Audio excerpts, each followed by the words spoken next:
Hey, welcome to Hear God's Word.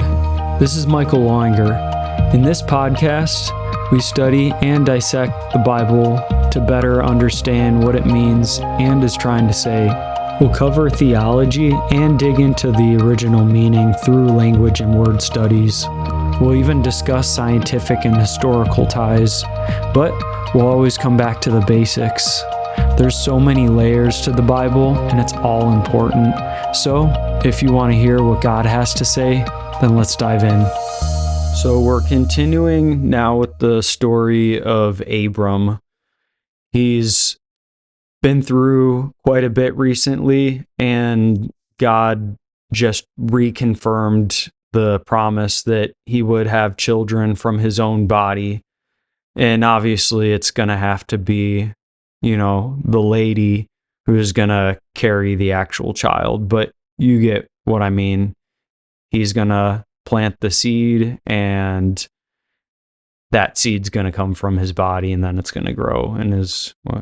Anyways, that kind of leads into the story of what we're talking about now, because if I had to label a title for this specific story in Abram's life, it would be Drama with More Than One Mama or something like that. Because I guess you're already kind of getting the picture. So to go over again, if you've been following the story of Abram with me, he has a wife named Sarai. So let's jump straight into Genesis 16. Now Sarai, Abram's wife, had not given birth to any children, but she had an Egyptian servant named Hagar. So Sarai said to Abram, "Since the Lord has prevented me from having children, please sleep with my servant. Please, I can have a family by her." Abram did what Sarai told her. So after Abram had lived in Canaan for 10 years, Sarai, Abram's wife, gave Hagar, her Egyptian servant, to her husband to be his wife. He slept with Hagar, and she became pregnant. Once Hagar realized she was pregnant, she despised Sarai. So, I want to leave this on a cliffhanger here, because the whole point of the story, I want to focus on what begins to happen, because there's a lot even just here. But as you can tell, there is stirring up to be some drama, because Abram and Sarai, they've had a little bit of a rocky relationship so far. He has moved them a few places. He almost gave up his wife to the Egyptian pharaoh. And afterwards, even though God helped that not happen, they took a bunch of gifts away. One of them happened to be Egyptian maidservants. So who do you remember Sarai just telling Abram he could sleep with and take as his woman? We're going to get around to that in a second. Woman is probably a better translation than wife, and we'll talk about why.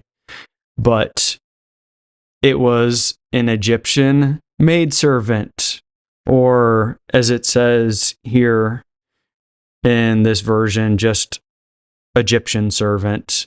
But I think the maidservant makes it obvious that she's a not just regular servant, but she's a female one. And when you have servants in a home, or you have, let's say, someone you hire to take care of your home, you call them a maid.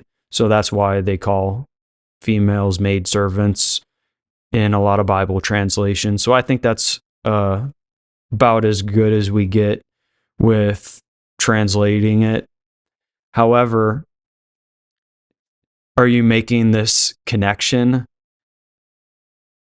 It's highly possible that the Egyptian maidservant that they got was actually back from Exodus 12 when Abram and Sarai went down to Egypt to survive the famine, but they played off this deception that they were just brother and sister. And so the Pharaoh took her, and he probably maybe did, but probably didn't was about to do stuff with her, but God struck the Pharaoh with plagues so that he couldn't get her pregnant and keep her as a wife.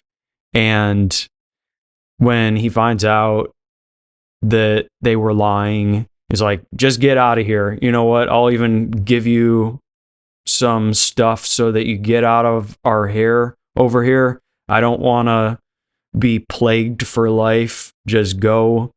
Like, you've obviously messed with me, and I don't want to have anything to do with you guys anymore. And so he gives him, a bunch of animals, livestock, camels. He was probably riding out in style, even right after he ends up tricking the Pharaoh and screwing him over. He comes in as this guy who's just trying to survive a famine. And then he rides out probably on his camels as this well-off foreign dude. And I just thought it would kind of be a funny picture, even though in one sense it's almost a little bit sad that it doesn't even make any corrections. God doesn't step into the picture and speak to Abram and say, hey, Abram, lying or at least withholding the truth is not a good thing. It was wrong. You should repent and apologize. It doesn't say anything like that. We just kind of get the picture that obviously probably wasn't the best idea. And, God would prefer him to do better. And especially if you have to get in this situation again, you should do it differently next time. However, we actually have some more stories in the future. The Bible is not a clean-cut book if you're looking for one. It's filled with people with lots of flaws, even the best people in Scripture. We read about Noah. He was a fantastic man of faith, except he got wasted, was naked, and ended up having something perverted happen to him between him and his son and probably his wife. And he ended up cursing his son's son. He cursed Canaan. So then we pivot over to paying attention to Sarai here, because almost the entire story's been about just Abram, and Sarai was kind of thrown in there a little bit in the Egypt story. But here it says that she hadn't given birth to any children, and technically it hasn't really given an age still yet, except we'll find out a little bit later that, as I've been mentioning, they're getting pretty old. So she isn't really convinced she's going to have a kid. And another thing is, we're going to have to talk about what she says a little bit later on, because when she says that she hasn't given birth to any children and she had the Egyptian servant Hagar, she said, since the Lord or Yahweh has prevented me from having children, please sleep with my servant. Now, there's a few things going on there. First of all, she's basically putting the blame on God. It's God who is not allowing me to have kids, which in one sense is true, but is God to blame specifically? And do you think it's smart for her to take things into her own hands in this kind of way? Let's talk about what she means when she's saying things like, I can have a child through my maidservant, Hagar. So there's a few things that we have to break down. The first is that Sarai is his wife. She is, at least from what we know, his only formal or proper wife. But at the same time, the culture was pretty different in some different ways. But at the same time, it has a lot of similarities to nowadays. In one sense, it was formal, proper, and the good thing to be with your wife. But at the same time, a lot of the cultures had many wives, but even more so, they had these maid servants and concubines. And essentially, it's like your side fling or your other women. And the reason why Sarai says she is going to have a child through Hagar is because even though Hagar is becoming Abram's woman as well, essentially kind of his wife, kind of like a concubine, his maidservant, Hagar doesn't have the same official rights as Sarai because she is his official wife. And so she has the rights to officially own the child that the servant had. And so, in one sense, it's really interesting because when it's saying all of these things, we look at verse 2. First, she's blaming Yahweh. He's prevented me from having children. Then she said, please sleep with my servant. Obviously, it means have sex with. And perhaps I can have a family through her. So she's obviously viewing the child that could potentially come out of this as her own. And she's saving her own skin. The servant, that's what she's in the house for, is to basically serve, whether that's sex or mainly work. A lot of times they did this sort of thing back then, and Sarai, it doesn't really seem to say a whole lot of good things about her so far. In the text, she doesn't really seem to be full of the same kind of faith and integrity that Abram is. However, Abram's already a screw up as well because of what happened in Egypt, and that was his idea. However, Sarai went along, and also we're going to find out later that she not only is not believing God and upset at him here, maybe not even upset, she could have just had a totally natural or worldly or animalistic way of thinking about things. And she thought, hey, I'm in charge. I can use my servant to have a child. And since I'm the woman of the house, the child belongs to me because I'm the mother of the house. So all children that are born specifically through my husband are all my children. So, hey, I need a child of my own. And so I don't want my husband to sleep with someone else, but, that's what everyone else is doing, and I need children, so I'm willing to make this sacrifice. I don't know what Sarai was thinking, and we all know what Abram was thinking. As soon as Sarai said that, it just says Abram did what Sarai told him. So I think there's two sides to this. First of all, he wants to make his wife happy, but getting told to sleep with someone, and Hagar was probably attractive or made herself really attractive that night when they slept together or multiple nights. You don't really have to convince most men to sleep with a woman.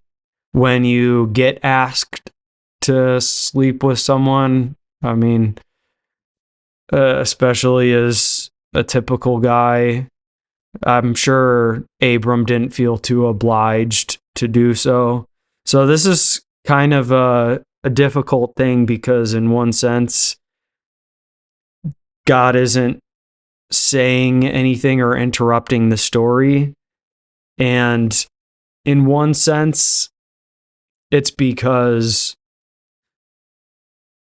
so far in the story, at least in Genesis, God only interrupts the story and has something to do or to say when the stakes are essentially completely crossing the line. And of course, Abram, in one sense, is crossing a line that he shouldn't have. He should be trusting God, just like he should have been when he went down to Egypt. He shouldn't have been so willing to give his wife away. What if he did lose her there and God wanted that promise specifically to come through him and Sarai? So as it continues into verse 3, it talks about how Abram had been living in Canaan for 10 years at that point. And when Sarai told him to sleep with Hagar, it specifically in verse 3 elaborates and says that she gave him Hagar. And it says that it was her Egyptian servant, as we've talked about.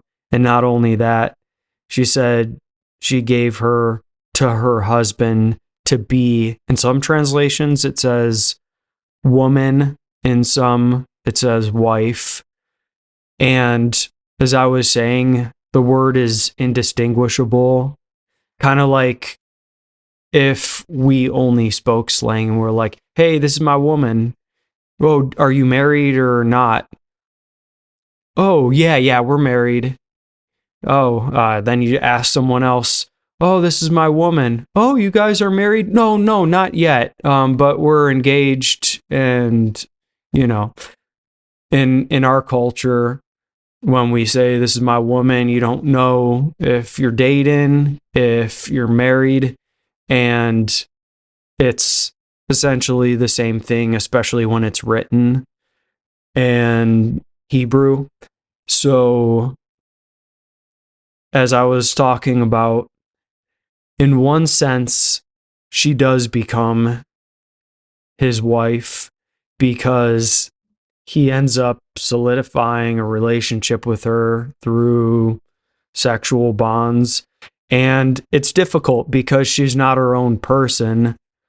And essentially, instead of Hagar's father giving her over to Abram, her master, which is Sarai, is giving her over to her husband.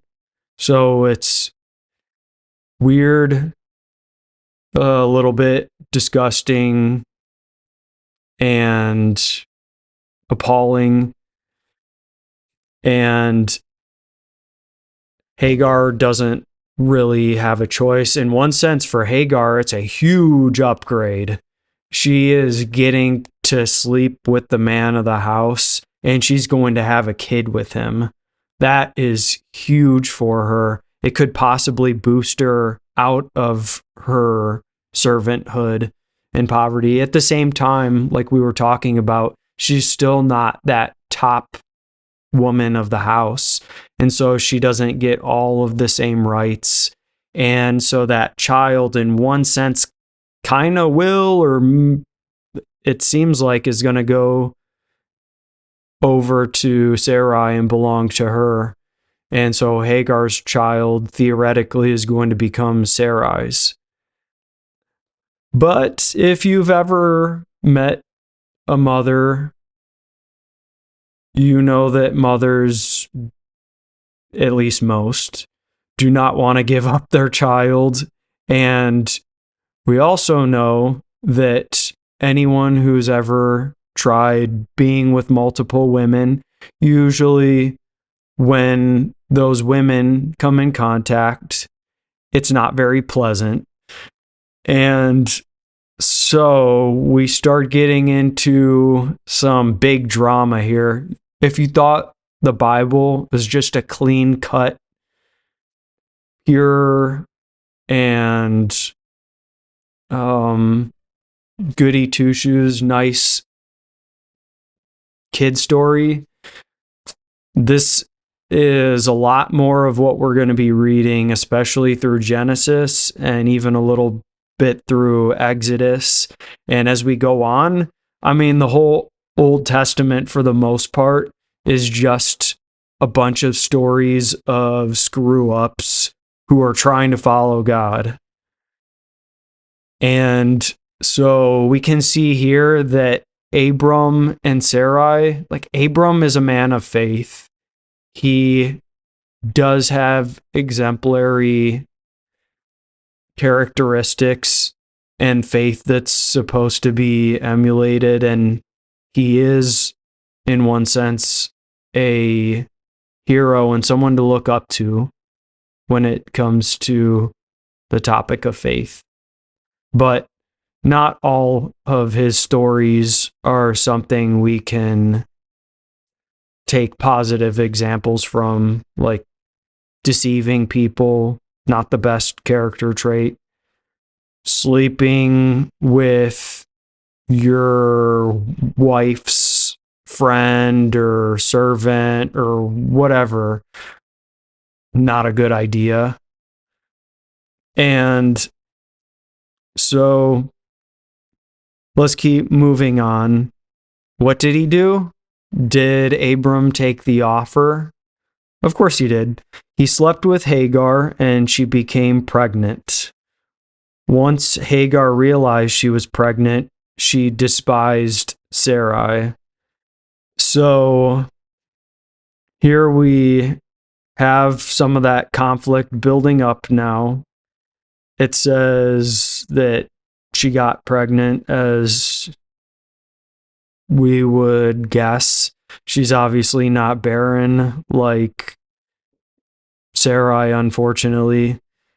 And so, is God punishing Sarai because she's doubting God and holding a grudge against him? I don't know. But we see here in verse 4 that Hagar actually starts to pivot, and it says she despises her mistress. And her mistress, again, is the lady of the house.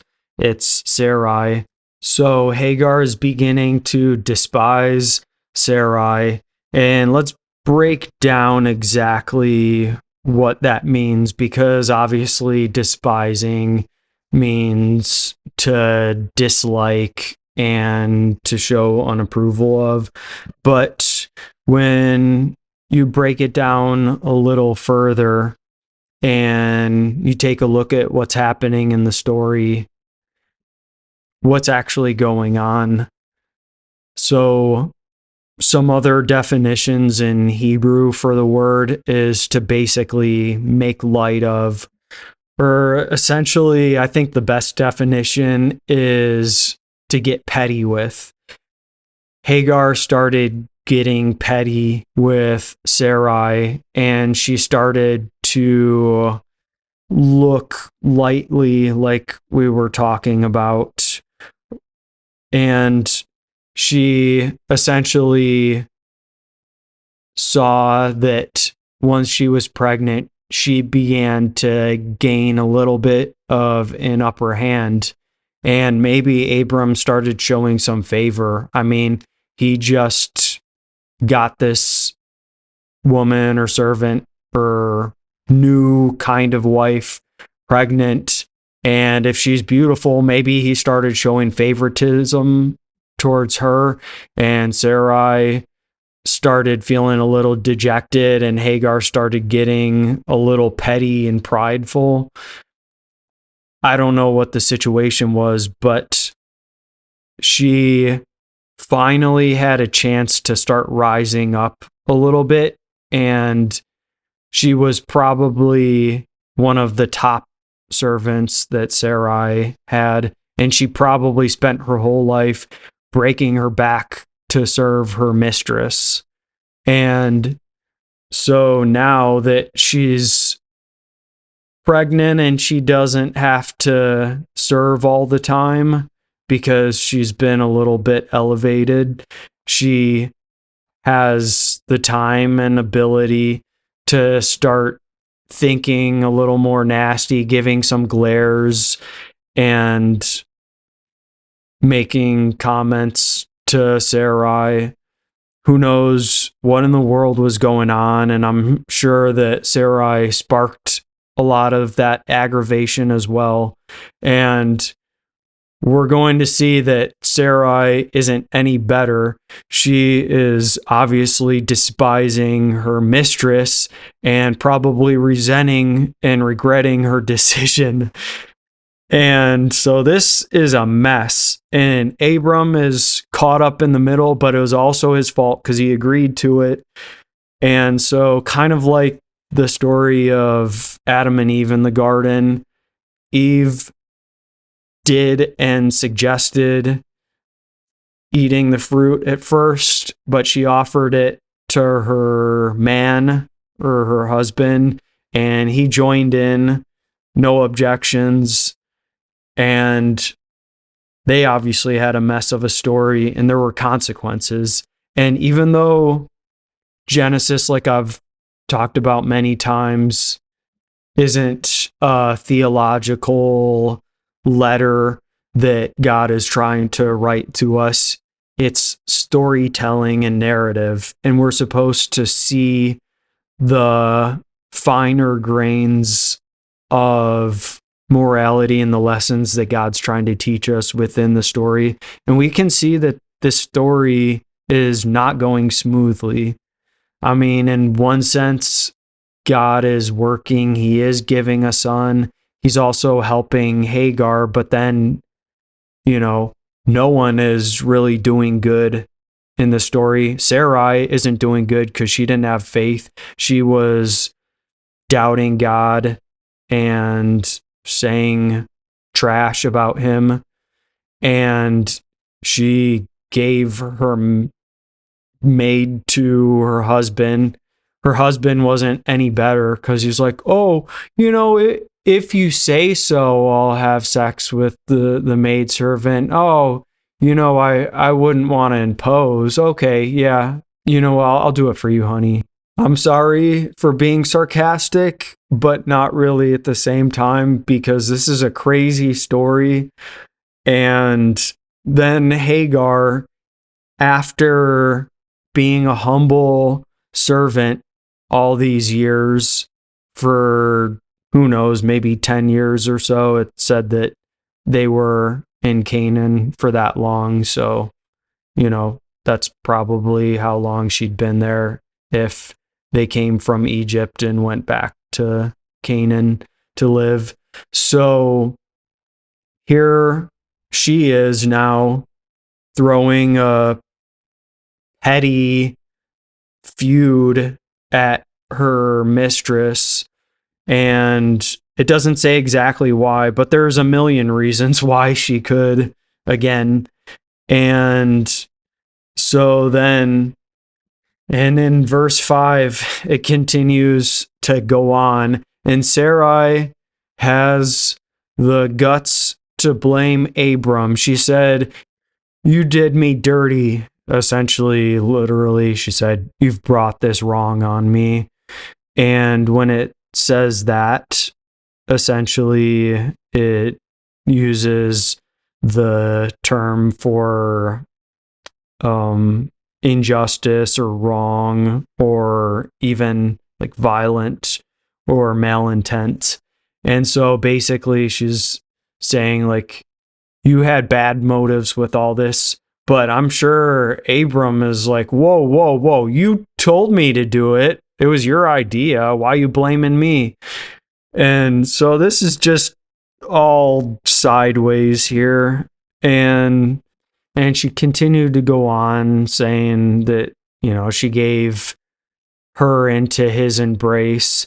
But then when Hagar realized she was pregnant, she started despising me. And so because Hagar started despising her and probably not wanting to give the child over to Sarai after she had it, Sarai tells Abram, "May the Lord, or may Yahweh, judge between you and me." So when it says judge, literally, it's like taking it to a courtroom. She's saying, like, let God be the judge of this situation. We need this matter sorted out.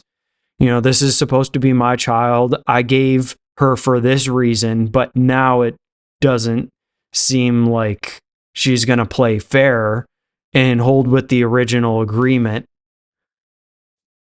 Did Hagar make some kind of vow with Sarai and Abram that she was going to give the child over to? Is that even the problem here? Or is Hagar just given attitude? And again, it's almost like the practice we have nowadays of someone having a child implanted in their stomach so that they can have it and give it to a mother who can't have children. So, in one sense, I'm sure that mother who's carrying the child, if she originally agrees to give it to this other mother, can't turn around last minute and be like, "Hey, you know what? I changed my mind. I want to keep this child that I've had in my womb for 9 months. It made me realize and change my mind about all this. I want to be a mother." Hagar, does she have the rights? Well, kinda yes and kinda no. She's not the lady of the house. But now that she's been with Abram in bed and she's gained some favor with him, he's kind of caught in a pickle in the middle, and he probably likes and wants to support her and make sure this baby comes to term so that he can have a child. Because we also have to remember that Abram was talking to God just a little bit ago in the last chapter, and Abram was saying, "God, I don't want my servant to end up becoming the heir to our family. I mean, I want my own child. Someone comes from my own body and from my own sperm to end up being the head of the house. Someone from my own family tree to be the head of our family tree."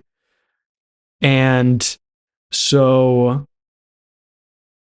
Abram obviously also has stakes in this, and Hagar's the one who's giving him the child. And so I'm sure there's a lot of split loyalty now, and it doesn't really say much about Abram and what he has to say here, but I know that in one sense, he's loyal. He's sticking with his wife. He supports her. He agreed with her decision to sleep with the maidservant. And as much as I was kind of joking around earlier, but really serious, he really was clearly doing it like it says when Sarai suggested, he said that he would do it. Abram did what Sarai told him, so he listened to her and he took her orders because she is kind of in charge of having children for the house. And so if those are her orders, then in one sense, Abram obviously could have stepped up and been a leader and said, no, I want to be faithful and loyal. I believe God's going to give us children. Let's keep being patient and keep trying. But he listened to her, and now there's the situation that they're in. So how does Abram respond to Sarai after she blames him and invokes God as a judge? It says in verse 6, Abram said to Sarai, "Since your servant is under your authority, do to her whatever you think is best." So Abram still, as we've been talking about, recognizes that Sarai is the master or the mistress of the home, and she has the right over her servant Hagar, even though she's definitely stepped up in position, she's still not the mistress. And so Abram is caught here. He probably wants to keep Hagar around. He probably likes having her. He probably wants to see her through. But he loves his wife and doesn't want to start up more trouble. And he's like, hey, you know what? She's your servant, so you do with her whatever you think is best. And so what does Sarai do? It says more in verse 6, then Sarai treated Hagar harshly, so she ran away from Sarai. So there's just a couple more things I want to talk about. One is Sarai is, at least from the start, nonchalant about all these matters, and she gets into some trouble and sin and ends up causing her husband into a situation where she causes her husband to wrong her. So her husband doesn't just wrong her on his own, but then we have Abram, who passively just lets all of this happen. He takes the poor advice of his wife, who's just throwing out this, just sleep with my female servant. It won't be any big deal. Then I can have a kid. So her careless decision to suggest and cause her husband to sleep with her servant caused Abram to just passively accept what she was saying, and then he gets into more trouble, and so he ends up wronging her in one way. But it's crazy because Sarai is the one whose fault it was because she suggested it in the first place. Abram, we don't know if that was even on the table or in the cards or on his mind. It could have been. They could have been talking about it for a while, actually. It was probably common to a lot of people around them. But is that what God wanted them to do? It doesn't specifically say that what they were doing was a sin, but there's obviously sin and wrong and falling short and failing that came from these poor decisions. And in Hebrew, the word evil actually has a wide range of meanings. It can actually mean something as simple as trouble or problems.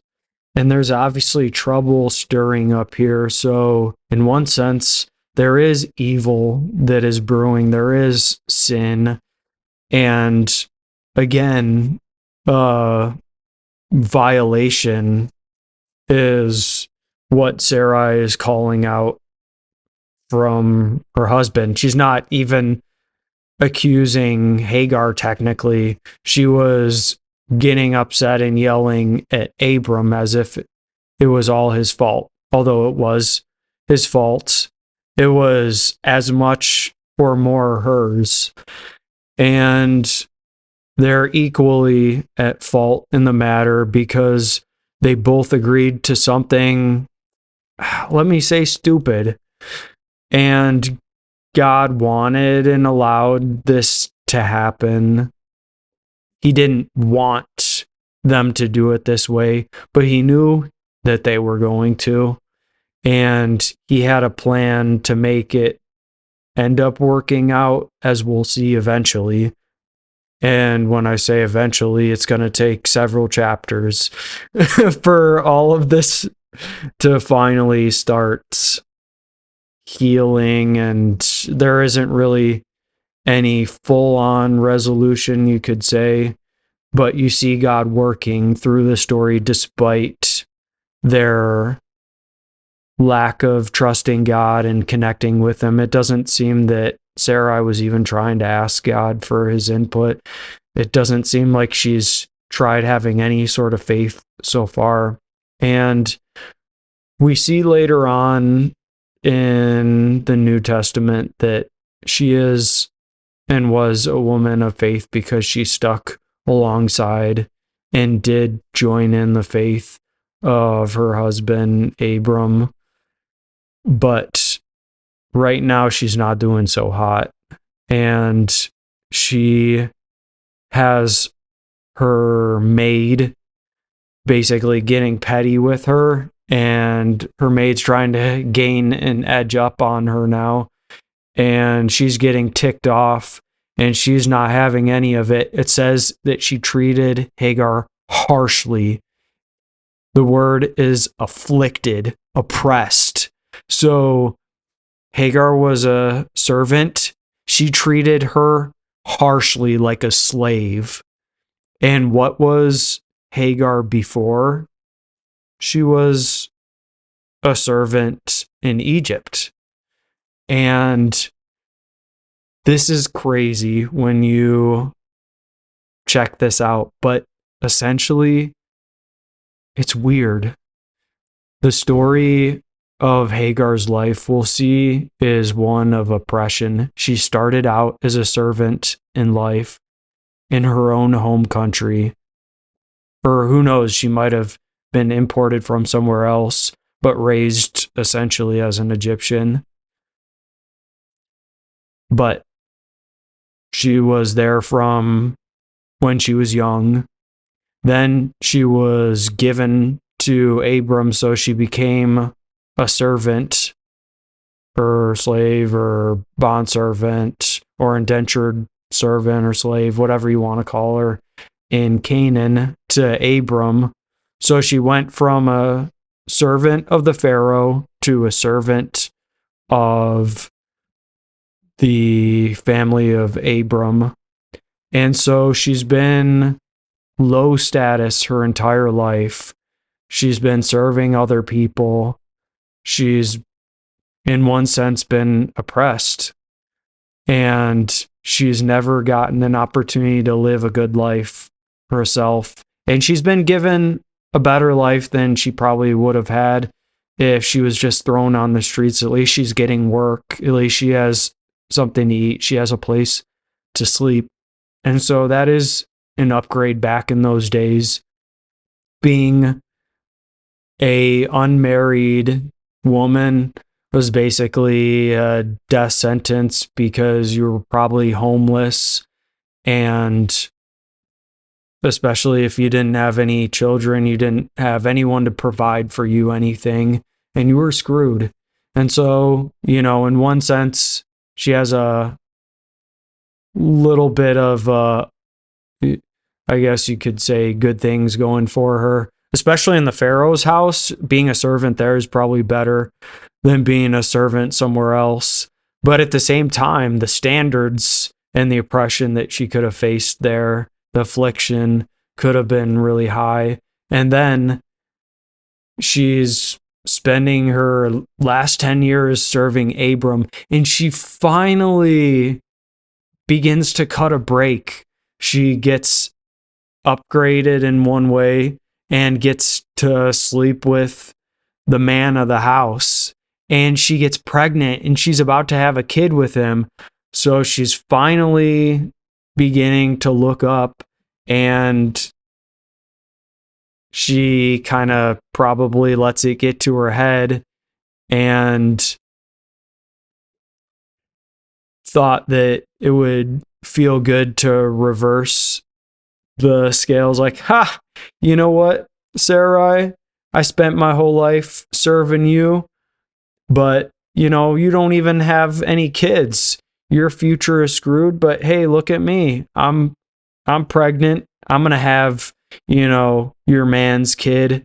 And so, what does that make you? I'm moving up the ranks here. Maybe I'm going to possibly even usurp you in some kind of way. Don't know how much Hagar despised or tried to elevate herself. Maybe she didn't try doing that much of it, because also the word affliction means humble or low. And so as a servant, she was obviously low status. She was lowly. And what happens as soon as she begins to finally break out of the affliction, the oppression, she gets oppressed by her mistress again, and in a different way, to the point where Sarai was so overbearing and harsh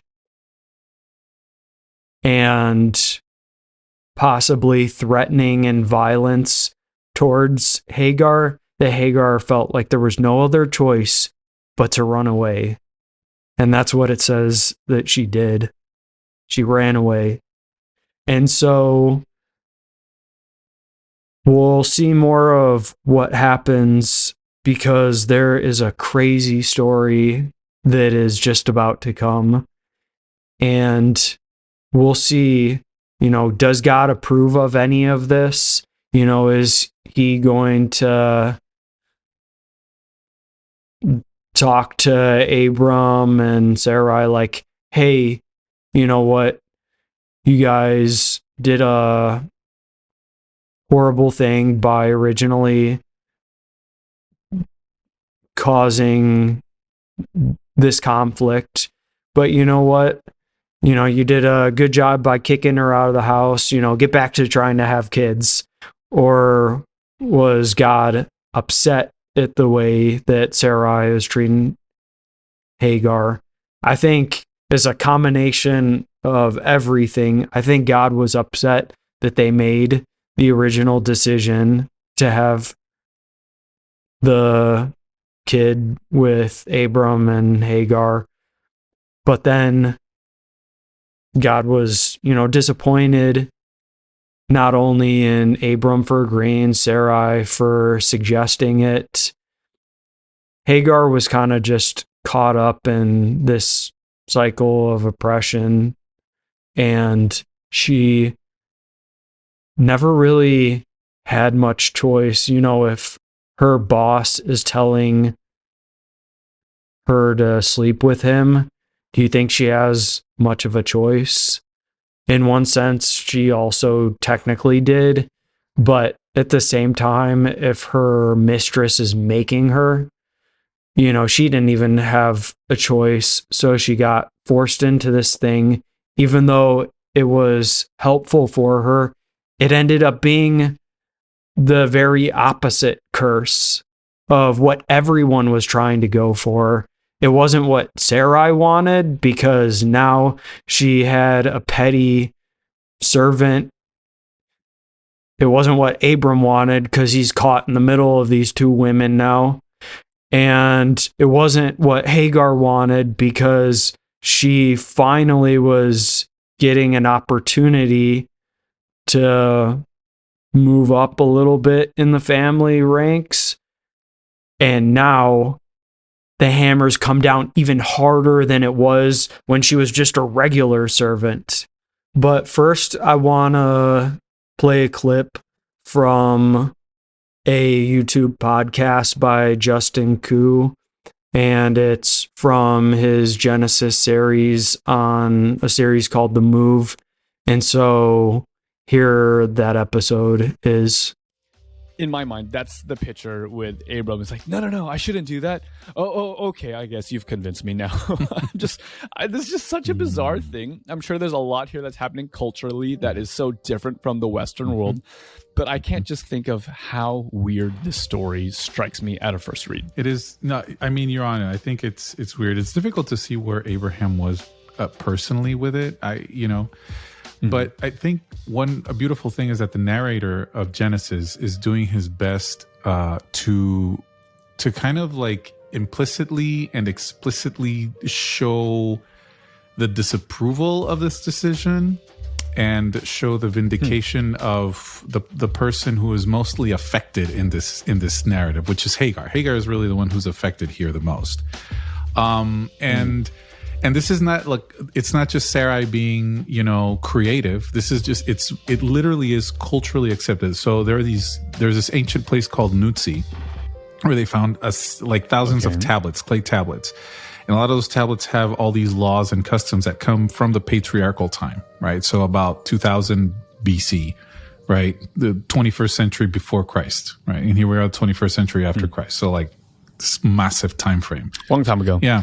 And part of the social contracts in these tablets were that if you could not have children with your wife, you would use the maidservant to have a child, kind of like a womb for rent, and like a surrogate mother. A surrogate mom, yeah. And then the child would literally go for the mistress. So after they would have the child, it would go back not to the mother, but to the mistress of the home, who was literally having a child through one of her maidservants. It was a very common practice, absolutely common practice. So Sarai is not operating in a vacuum.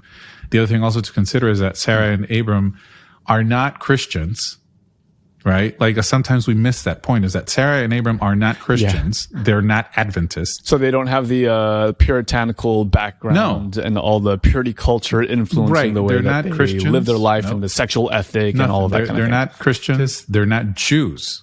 Hello. They're not Jews either. Yeah. These are two this is a Mesopotamian family who God just got out of Mesopotamia just a few chapters ago. So there's a whole influx of their background and their customs that they are bringing, that the Lord is slowly in the narrative. The narrator is showing how it is slowly being changed. So, for example, it harkens back to the word and Sarai took and gave, right? And heeded the voice of his wife. There's this intertextuality that goes all the way back to Genesis 3, which you've heard already if you've been listening to this podcast, where it literally is that Eve took, gave, and Adam hearkened at the voice of his wife. So there's already this intertextuality that is showing disapproval and a similarity of like, oh, the same way that Adam and Eve fell and it was a bad idea is the same way that this is a bad idea. And this is not something that should be done. That's interesting. Yeah.